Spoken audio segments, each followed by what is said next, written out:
Did you know that the Nazis secretly operated a euthanasia program called T4 during the World War? Born in Berlin on July 13th of 1898 to a black British musician father and a German mother, Ferdinand James Allen was the second oldest of 6 children.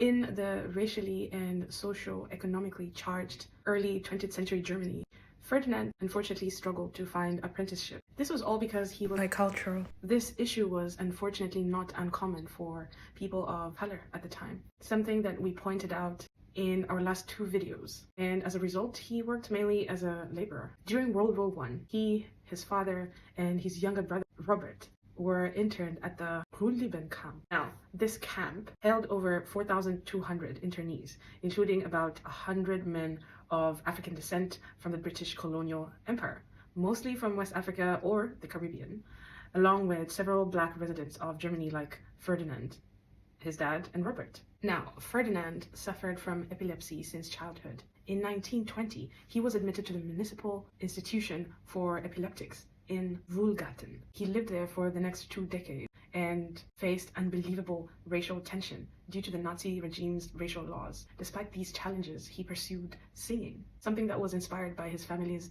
musical heritage. As the Nazi policies intensified, Ferdinand's situation worsened. He was forcefully sterilized in 1935 under the Nazi law's attempt to stop the procreation of impure children. And to make matters worse, he had limited contact with his family. In 1941, he was transferred to the Bernberg Euthanasia Center, and he was murdered under the Nazi T4 program, one of many black Germans victimized by this regime. This program was a Nazi involuntary euthanasia program implemented in Germany from 1939 to 1914.